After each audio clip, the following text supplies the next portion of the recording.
আসসালামু আলাইকুম রহমতুল্লাহি ওয়া বারাকাতুহু। আজকের আলোচ্য সূচি সমগ্র মানব জাতির প্রতি আল্লাহর আহ্বান। মহান প্রতিপালক আল্লাহর পক্ষ থেকে সমগ্র মানব জাতিকে আহ্বান করছেন সৎ পরামর্শ দেওয়ার ছলে, হেদায়েত দেওয়ার ছলে, সঠিক পথের অনুসন্ধান দেওয়ার ছলেই আল্লাহ পাকের আহ্বান। বিষয়টি ছোট্ট করে নিই, সমগ্র মানব জাতির প্রতি মহান আল্লাহর আহ্বান বা দাওয়াত। এই বিষয়টিকে সামনে রেখে আমি সূরা বাকারা থেকে 168 নম্বর আয়াত তেলাওয়াত করেছি।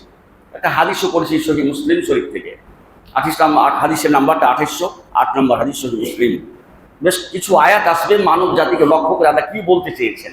যেমনটি এখানে আসছে প্রথম, ইয়া আইয়ুহান নাস, হে মানব জাতি। মানব জাতি বলতে কেউ বাদ পড়ে নাই, কোনো ধর্ম অবলম্বী এর বাইরে নেই। যারা মানব কুলের জন্ম নিয়েছে, যে ভূখণ্ডে সে বসবাস করুক, পৃথিবীর সকল মানব জাতিকে ডেকে আল্লাহ বলছেন কুল্লু মিম্মা ফিল আরদি হালালান, যে যেখানে বসবাস করছো সেই ভূখণ্ডে যে খাদ্য আছে বেঁচে থাকার জন্য, মানুষের জীবন জীবিকার যে খাদ্য সামগ্রী আছে সেটাকে তোমরা ভক্ষণ করবে বিধিসম্মতভাবে, হালাল উপায়ে। তার সঙ্গে যোগ হয়েছে পরিশুদ্ধভাবে, রুচিসম্মতভাবে, মানে বিশুদ্ধভাবে খাবে তোমরা। বিশুদ্ধ কথাটা যোগ হওয়ার কারণ হচ্ছে, যেমন আমরা বিভিন্ন প্রাণীর গোশত খেয়ে থাকি, গোশতের সঙ্গে অনেক বর্জ্য পদার্থ থাকে, এগুলা পরিহারযোগ্য, এগুলাকে বর্জন না করলে সে খাদ্যটা রুচিসম্মত হয় না। এটাই হলো বিশুদ্ধ। মাছ ক্রয় করি, সেটা ছোটই হোক আর বড় হোক, বাজার থেকে নিয়ে আসার পরে সেটা বিভিন্ন লৌহ অস্ত্র দিয়ে তাকে ছোট করে কেটে কুটে তার শরীরের ওপরে যে আইস থাকে তাকে হেফাজত করার জন্য, পানি টানার জন্য যে ডানে বামে ওপরে ফোড়ে থাকে, কিছু ডানা থাকে, এগুলোকে বর্জন করতে হয়। তাহলেই দ্রুতর মাধ্যমে সে মাছটি কী হয়, আমাদের জন্য রুচিসম্মত হয়। আল্লাহ পাক বলছেন যে ভূখণ্ডে যে বসবাস করো না কেন, আমি আল্লাহ সবার জন্য খাদ্য খাবারের পিছনে বিধিবদ্ধ আমি বিধান দিয়েছি। যেগুলো পরিহারযোগ্য বর্জন করবে, যেগুলো খাওয়ার যোগ্য বেঁচে থাকার তাগিদে, সুস্থ থাকার তাগিদে, রোগমুক্ত জীবনযাপনের তাগিদে সেটা ভক্ষণ করবে। কিন্তু এখানে অসুবিধা আছে, আল্লাহ তাত্তাবিউ খুতুওয়াতিশ শায়তান, এমন কিছু অখাদ্য কুখাদ্য, স্বাস্থ্য বিধ্বংসী, রোগাগ্রস্ত করার মতো কিছু অখাদ্য রয়ে গেছে। আর সেটাকে তোমাদের কাছে খুব সুন্দর চাকচিক্য করে তুলে ধরবে তোমাদের জাতীয় শত্রু শয়তান। এই জাতীয় শত্রু শয়তান থেকে তোমরা খুব বহু দূরে থাকবে, শত যোজন দূরে থাকবে অবস্থান করবে। শয়তানের পদাঙ্ক অনুসরণ করবে না, কারণ তোমাদের সে প্রকাশ্য শত্রু। আমি সামনে একটু আগাই, আল্লাহ আরো বলছেন, ইয়া আইয়ুহান নাস ইত্তাকু রাব্বাকুম ওয়াখশাউ ইয়াওমান লা ইয়াজজি ওয়ালিদুন আন ওয়ালাদি ওয়ালা মাউলুদুন হুয়া যাদিন আন ওয়ালাদিহি শাইয়্যা ইন্না ওয়াদাল্লাহি হাক্কুন ফালা তাগুররান্নাকুমুল হায়াতুদ দুনিয়া ওয়ালা ইয়াগুররান্নাকুম বিল্লাহিল গরুর। এই আয়াতটি খুঁজলে আমরা দুই জায়গাতে পেতে পারি। সূরা লুকমানের 33 নম্বর আয়াত, আর একটা আয়াত দিয়ে সূরা লুকমান শেষ হয়েছে, সিরিয়াল হলো 31 নম্বর সূরা। এর পরে আছে 35 নম্বর সূরা ফাতির। এই সূরা ফাতিরের 5 নম্বর আয়াতে একই কথার প্রতিধ্বনি হয়েছে, সেখানে একটু যোগ হয়েছে, ইয়া আইয়ুহান নাস ইন্না ওয়াদাল্লাহি হাক্কুন ফালা তাগুররান্নাকুমুল হায়াতুদ দুনিয়া ওয়ালা ইয়াগুররান্নাকুম বিল্লাহিল গরুর। অর্থ আল্লাহ বলেন, সূরা লুকমানের অর্থ করছি আমি, হে মানব জাতি, তোমাদের বিশ্ব প্রতিপালক মহান আল্লাহকে ভয় করো। ইত্তাকু রাব্বাকুম, আল্লাহ নাম তার জাতিবাচক নাম হলো আল্লাহ, তার সিফাতি নাম আছে 99টা, অনেক নাম আছে। তার মধ্যে রব হচ্ছে কি চূড়ান্ত পর্যায়ে বহু অর্থবোধক একটা শব্দ, আল্লাহকে টিট করে, আল্লাহকে বোঝায়। এখানে আল্লাহ বলেননি, অনেক জাত আল্লাহ বলেছেন, কিন্তু এখানে রব বলেছেন। রব মানে হচ্ছে কি মহামণি মহান আল্লাহ। এ থেকে আমরা আল্লাহ দাস, একজন দাস, একজন কর্মচারী, যে যেখানে অবস্থান করে কর্মস্থলে জীবন জীবিকার তাগিদে সে মনিবের দিয়া বিধান মতো চলতে হয়। তার ভিতরে ভয় থাকে যে মনিব আমাকে এভাবে চালাতে বলছে, দোকান, ফ্যাক্টরি, ইন্ডাস্ট্রি ঠিক সেভাবে চালাতে হয়। এটা যেমন প্রযোজ্য মানুষের জন্য, যিনি মহান প্রতিপালক আল্লাহ, তার আমরা দাস, তাহলে তাকে সেইভাবে ভয় করতে হবে। আলহামদুলিল্লাহ। আর একটু সহজ করে দিই, সূরা আল ইমরান 103 নম্বর আয়াত, ইয়া আইয়ুহাল্লাযীনা আমানু তাকুল্লাহা হাক্কা তুকাতিহি ওয়া লা তামুতুন্না ইল্লা ওয়া আনতুম মুসলিমুন। হে মুসলিম সম্প্রদায়, এখানে মুসলমানকে ডেকে বলেছেন, তোমরা আল্লাহকে ভয় করো, ন্যায়সঙ্গত ভয়, ভয় করার মতো ভয় করো। আর মৃত্যুবরণ করবে না মুসলমান না হয়ে, আগে মুসলমান হবে, মুসলমান হওয়ার পরেই তোমরা মৃত্যুবরণ করার জন্য প্রস্তুতি নিবে। সুবহানাল্লাহ। আল্লাহ এখানে বলছেন ইত্তাকু রাব্বাকুম, তোমাদের মহান প্রতিপালক আল্লাহকে ভয় করো, আর বিশেষ করে একটি দিবসকে ভয় করবে। এই দিবস অনেক নামে পরিচিত, ইয়ামুত তাগাবুন, ইয়ামুল কিয়ামা, ইয়ামুসা, ইয়ামুল আদিম, ইয়ামে আজাবে আলিম, বহু নামে পরিচিত কিয়ামত। কিয়ামতের প্রতি শব্দ অনেক, আমার জানা মতে 20-এর অধিক আছে।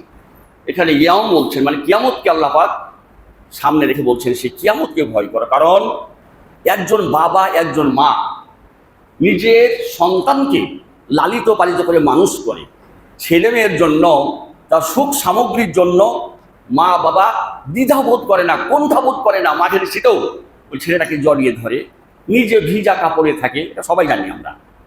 বাবা মাথার ঘাম পায়ে ফেলে বিভিন্নভাবে বৈধ উপায়ে অর্থ উপার্জন করে ছেলে মেয়ের জন্য।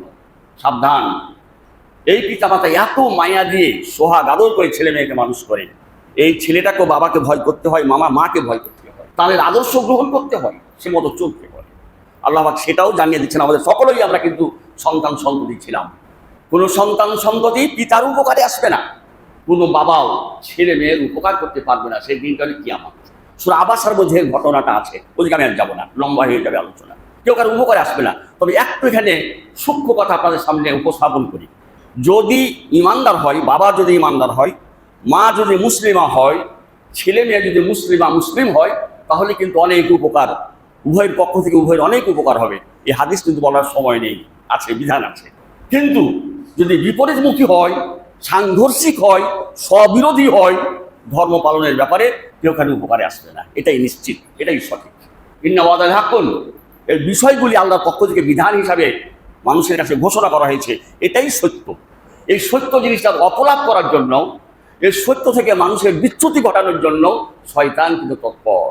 ওয়ালা ইয়াগুররান্নাকুমুশ শাইতানু হায়াতুদ দুনিয়া, পার্থিব জীবনের মোহে লোভে নিজকে স্থায়ী মনে করে খবরদার এই বিধিবিধানগুলো ভুলে যেও না। শয়তান ভুলানোর জন্য চেষ্টা করবে। অমাল হায়াতুদ দুনিয়া মাতাউল গুরুর, পার্থিব জীবন শুধু খালি ধোকারই জীবন, ধোকারই সামগ্রী পার্থিব জীবন। এই পার্থিব জীবনের ধোকায় পড়ে সঠিককে ভুলে যেও না, সঠিক থেকে তোমার লাইনচ্যুত হয়েও না। আরও একটি কথা, ওয়ালা ইয়াগুররান্নাকুম বিল্লাহিল গরুর, সর্বোপরি মহান আল্লাহর স্মরণ থেকে, মহান আল্লাহর অন্তরে তাকে ধারণ করে বরণ করে সেই তাকে লালন পালনের মধ্য দিয়ে কখনো যদি বিস্মিত না হয়, তুমি যদি ভুলে না যাও, মহান আল্লাহকে ধরে রাখবে। কারণ শয়তান আল্লাহকে ভোলানোর জন্য অনেক প্রবঞ্চনা করবে, অনেক দিক থেকে তোমাকে প্ররোচিত করবে, প্রভাবিত করবে। শয়তান, সাবধান হয়ে যাও। তাহলে আগের আয়াতে শয়তানটাই আসছে, অমাল হায়াতুদ দুনিয়া মাতাউল গুরুর, অবিল্লাহ, এই শয়তানের ধোঁকা থেকে যেন আমরা খুব দূরে থাকি, শত যোজন দূরে থাকি। একটু সামনে আরো আগায়, ইয়া আইয়ুহান নাস ইন্না খলাকনাকুম মিন যাকারিন ওয়া উনসা ওয়া জাআলনাকুম শুউবান ওয়া কাবাইলা লিতাআরাফু ইন্না আক্রামাকুম ইনদাল্লাহি আতকাকুম ইন্নাল্লাহা আলিমুল খাবীর। সূরা হুজুরাত আয়াত নম্বর 13। আল্লাহ বলেন, হে মানব জাতি, তোমাদেরকে আমি সৃষ্টি করেছি পিতামাতার সমন্বয় সাধন করে, স্বামী স্ত্রীর সমন্বয়ে প্রত্যেকটা মানব জাতির আবির্ভাব সমগ্র পৃথিবী জুড়ে আমি সেটাই করেছি। ওয়াজালনাকুম শুউবান ওয়া কাবাইলা, এবং তোমাদেরকে বিভিন্ন জাতিতে, বিভিন্ন গোত্রে আমি বিভক্ত করেছি। মানে আমি সর্দার বংশের লোক, আপনি তালুকদার বংশের লোক, কেউ বা মজুমদার বংশের লোক, কেউ বা চৌধুরী বংশের লোক, কেউ বা সরকার বংশের লোক, বিভিন্ন নামে আমরা পরিচিতি লাভ করছি। একই নামে একই গ্রামে কয়েকজন লোকও পাওয়া যাবে। যদি বাবার নাম আলাদা না হতো তাহলে কিন্তু আর পরিচিতি থাকতো না, তাকে আইডেন্টিফাই করা, শনাক্ত করা সম্ভব হতো না। তাই আল্লাহ বলছেন শুউবান ওয়া কাবাইলা, সেটা সমগ্র বিশ্বব্যাপী যে যেখানে অবস্থান করুক না কেন, সবার মধ্যে জাতিগত বংশগত পার্থক্য আছে, এটা আমি করেছি। তবে দাবি করিও না যে আমি শ্রেষ্ঠ আরবের মানুষ, মক্কা মদিনা আমাদের পাশে, তীর্থভূমি আমাদের মক্কা মদিনা, আমরা শ্রেষ্ঠ মানুষ, এই দাবি তোমার অচল। তুমি দাবি করো না আমি সর্দার বংশের লোক, সর্দার মানে যারা নেতৃত্ব দেয়, ওই দাবি তোমার অচল। তুমি দাবি করো না আমি চৌধুরী বংশের লোক, এই দাবি তোমার অচল। কারণ মুসলিম শরীফে একটা লম্বা হাদিসের পিছনে একটু ছোট্ট কথা যোগ হয়েছে, মাল্লাম ইয়ালাম ফিদ দুনিয়া, যে আমলে মানে ভালো কাজে, সৎ কাজে যখন পিছিয়ে পড়ে গেল, লাম ইসরিম নাসাবহু বংশমর্যাদায় তার স্থান বহু পিছনে চলে যাবে। সুবহানাল্লাহি ওয়া বিহামদিহি। বংশমর্যাদা তাকে সামনে নিতে পারবে না। সে বংশের কোনো এখানে আল্লাহ কাছের কোনো হবে না, মূল্যায়ন হবে না। এটা একটা স্বভাবের নজুল আছে। এক সময় আরবের লোকেরা ধিক্কার দিয়ে বলল যে মক্কা হলো পবিত্র ভূমি, সমগ্র পৃথিবীর বুকে শ্রেষ্ঠ জায়গা, আর এই জায়গার মুয়াজ্জিন হবে বেলাল, বেলাল বিন রাবাহ। কালো কুৎসিত পতাকার বিদ্ভুটে লোক, তাকে মুয়াজ্জিন করা হলো।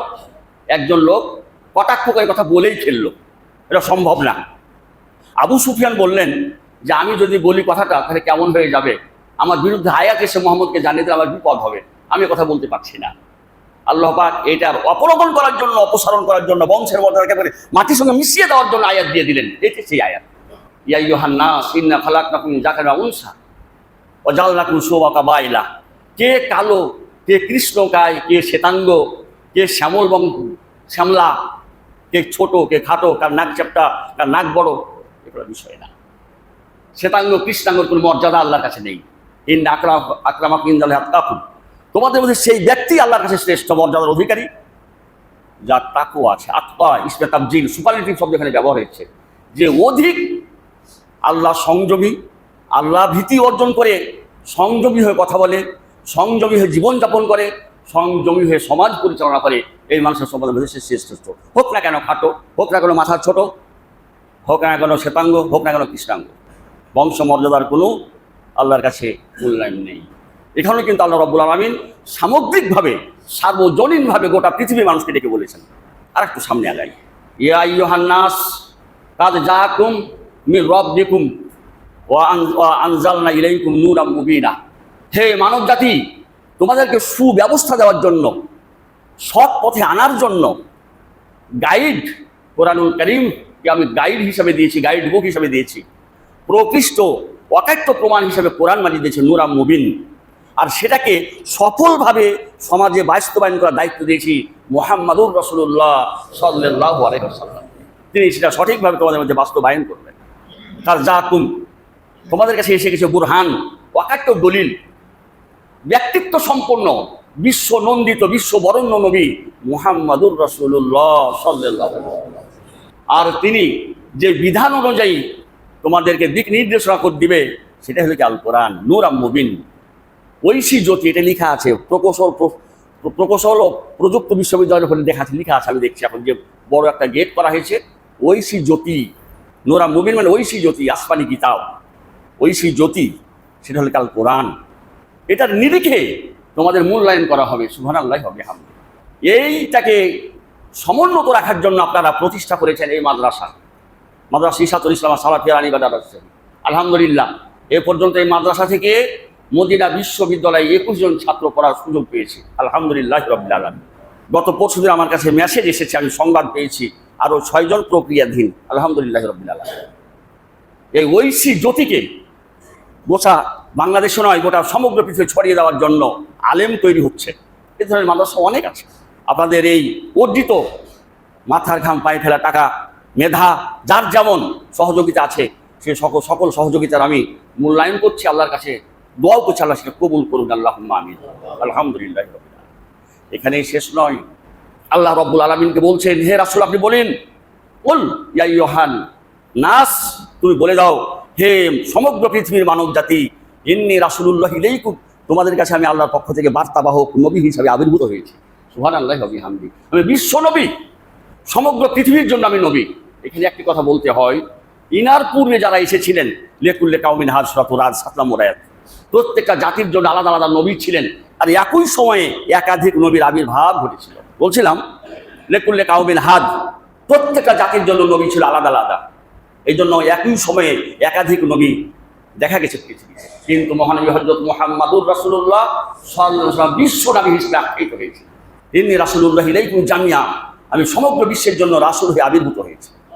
আল্লাযী লাহু মুলকুস সামাওয়াতি ওয়াল আরদ, সে আল্লাহ আমাকে পাঠিয়েছেন, সেই মহামানব, সেই মহান প্রতিপালক আল্লাহ আমাকে পাঠিয়েছেন, যার জন্য সমগ্র আকাশ ও জমিন ব্যাপৃত সব রাজত্ব তার হাতে, তার নিয়ন্ত্রণে।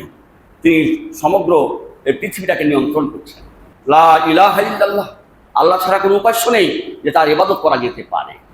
ইউহয়ী ওয়া ইউমীত, তিনি জীবন দেন মানুষকে, তিনি মৃত্যু দান করেন। সুতরাং আমেনু বিল্লাহ, সে আল্লাহর প্রতি তোমরা ঈমান আনো। সমগ্র জাতিকে বলছে, আল্লাহর কাছ থেকে কোনো রকমের সার্টিফিকেট নেই, সনদ নেই। সমগ্র জাতিকে আল্লাহ দাওয়াত দিচ্ছেন, একত্ববাদের দাওয়াত, তাওহীদের দাওয়াত। সবকে দাস হিসাবে আখ্যায়িত করে তিনি আহ্বান করছেন তাদের সফল হওয়ার জন্য, তাদেরকে যথাস্থানে আনার জন্য, সিরাতুল মুস্তাকিম আনার জন্য আল্লাহ পাক দাওয়াত দিচ্ছেন। আমিনু বিল্লাহ, সুতরাং তোমরা আল্লাহর প্রতি ঈমান আনো।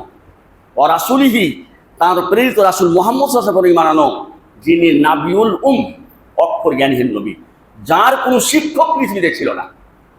মহান আল্লাহ তার ডাইরেক্ট শিক্ষক।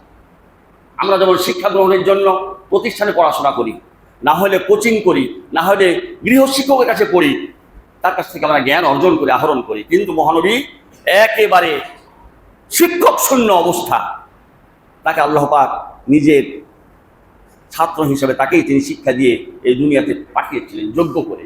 তাই সেই নাবিকে বলা হয়, কোরআন মাজিদে দুই জায়গাতে বলা আছে নাবিউল বলা আছে, অক্ষর জ্ঞানহীন।